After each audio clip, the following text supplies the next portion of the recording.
Hello everyone, welcome to MMA at Midnight. This is our post-fight special for Bellator 206 and Rizin 13.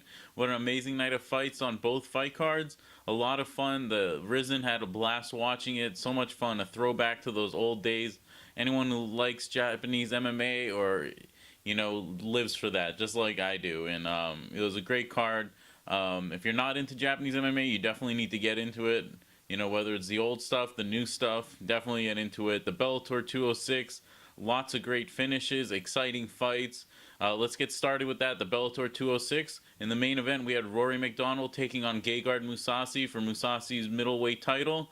Rory moved up in weight class for this. He looked pretty good at middleweight. Like, he didn't look too undersized. But Mousasi, man, he fought really well. He had that amazing jab. You could hear in the commentating, John McCarthy talking about it, that really hard, stiff, fast jab. It was catching Rory. He did really well with it. He ended up getting Rory. Ended up going to the ground. Rory kind of went for shot for a takedown. Almost looked like he might be wanted to go for a leg, for like possibly a leg lock. And Mousasi ended up getting the top position. Ended up working to mount. And when Mousasi got mount, he just started laying down those vicious ground and pound that he does. Those are some nasty strikes that he was throwing. Great performance by Mousasi. Props to Rory McDonald for stepping up in weight class and taking this fight, even though he has the welterweight Grand Prix to worry about. Great performance by Mousasi. Being a fellow Armenian, I'm a big fan of his. I love watching him fight. And this was great for him, and they say Rafael Lovato Jr. is next, and that'll be a great fight between him and Mousasi. So looking forward to that. Let's get on with the co-main event. It was Rampage Jackson taking on Vanderlei Silva for the fourth time. And this was an amazing fight. These guys went back and forth. As you can see, I got a lot of Vanderlei gear around. I wanted to dedicate this episode to Vanderlei because Vanderlei's a warrior. He was eating some big shots from Rampage, and he just came back swinging. He ended up coming back and throwing some shots and hitting Rampage with them.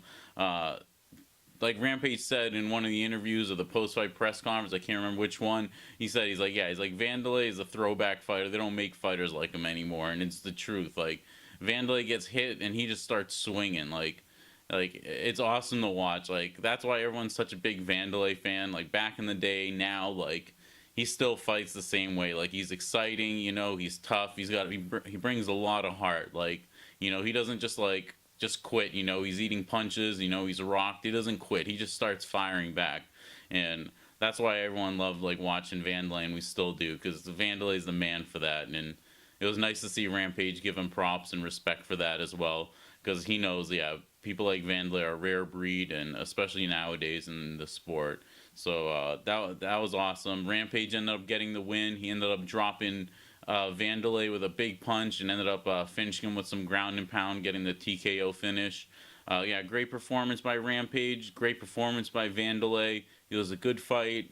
Vanderlei said he wanted to do a fifth one, and Rampage said he was down with it. And it was nice that these guys showed a lot of respect for each other after, they don't have any more beef or animosity like they did back in the day in Pride. Like, these guys, they appreciate each other and respect each other, what they've done for the sport. Rampage said he was a big fan of Vanderlei since back in the day. So that was all good to see. A great main event, co-main event. Also, there was a lot of other good fights on the card. We had Douglas Lima taking on Andrei Koreshkov.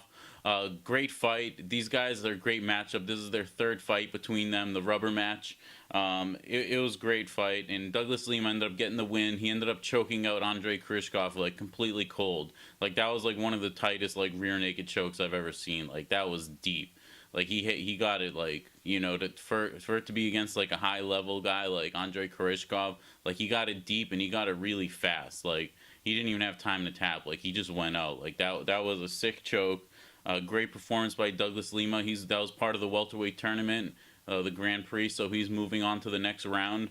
So I'm looking forward to seeing how the rest of the tournament unfolds. Also, we had Aaron Pico on this card. He took on Leandro Higo, which was a big step up in competition for him, and Aaron Pico delivered. He got the finish. He was showing his sick boxing, his sick body shots. His hands are really good. He's accurate. He's fast. I love watching him fight. John McCarthy was saying on the commentating it was a bit of a late stoppage, and it's kind of hard to to kind of disagree, but at the same time, Leandro Higo is a soldier. Like he's a trooper. Like he just kept going, you know. Even though he was out of it and falling over, he was still trying to fight back. So yeah, it could have been stopped earlier because he was out of it. He didn't know what was going on, and like you know, a trained referee like John McCarthy was like one of the best. He sees that like the fighter's out of it and doesn't know where he is. Even if he has a lot of heart like Leandro and he's still fighting. So great performance by Aaron Pico. Another great finish with using his hands, showing that he has a really good boxing. And yeah, amazing performance by him. Also on the card, we had a sick performance by Gaston Bolanos, getting another sick highlight reel knockout. He's an amazing striker, high level, always putting on exciting finishes. It just seems like these guys, when they're striking with him, like they just can't even, they don't even compare. Like he's just on another level, and he ends up lighting him up. Yeah, another great knockout by Gaston Bolanos. Great performance by him.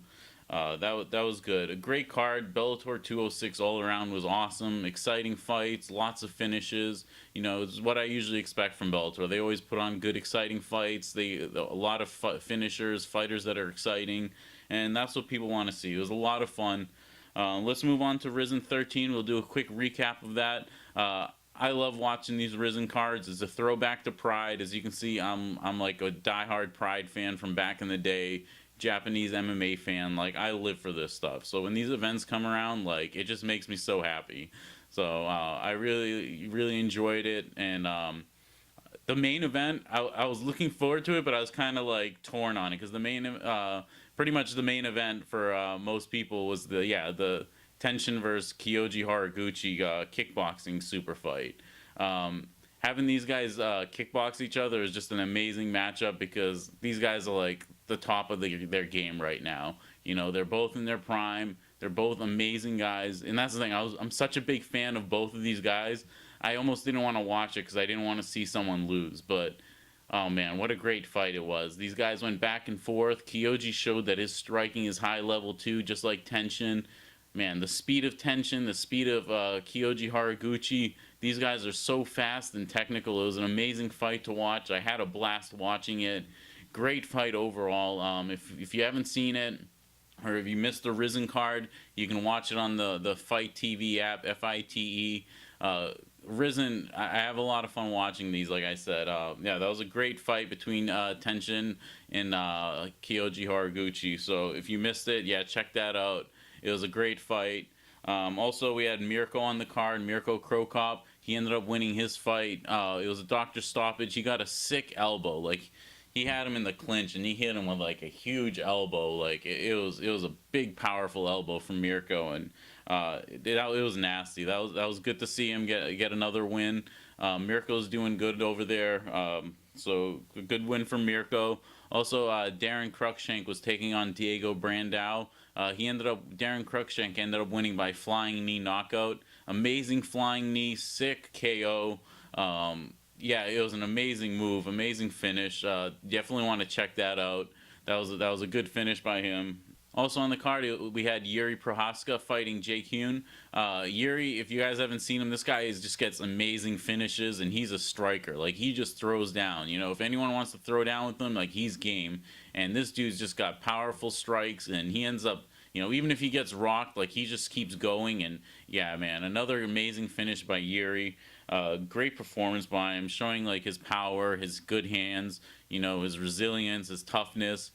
Great performance by him. Also, Bob Sapp got his first win since 2010. It was a comical fight. It was just two overweight guys just gassed out. They couldn't even do anything. Like, Bob Sapp should have gone for the finish at the end, but they're both just standing there, like, staring at each other. It was a bit comical. I wouldn't really call it a victory, but there was a lot of humor. I could tell the fans in the audience were enjoying it, getting a kick out of it as well. Yeah, it was so bad that it was comical. It was like watching like a really bad like B movie. Like, you're just like, this is terrible, but you can't stop laughing at how terrible it is. So that was another part of the spectacle why we love Japanese MMA. You never know what's gonna happen with guys like that. So it just, you know, so many characters that it just, yeah, you just can't help but laugh. You know, you have to watch these with be very lighthearted and I have a good sense of humor to enjoy all the aspects of this. Um, Also, we had Miyu Yamamoto, Kid Yamamoto's older sister. She fought. She ended up winning. It was an emotional win for her. She dedicated her performance to her brother Norifumi, Kid Yamamoto. Yeah, emotional win for her. It was only been about 2 weeks, so I'm sure it must have been really tough for her to go out and still compete. But it was amazing that she did, and that she went out and put on an amazing performance that she did. Um, yeah, great card. Rizin, I have a blast watching this. Like I said, they have sick knockouts, the flying knees, Mirko, being brutal, throwing that elbow, the tension Kyoji fight. Like, that was just an amazing kickboxing match. Two of the top guys, like I said, in their prime. So much fun. If you missed it, go back and watch it on the Fight TV app, FITE. If you missed the Bellator 206, you watch it on the DAZN app, DAZN. Yeah, lots of fun, guys. Stay tuned. We're going to be doing a Conor Khabib breakdown and preview show for this week. So subscribe to the channel and stay tuned for that. Thank you guys for joining me, and I hope you enjoyed the fights as much as I did. Bye.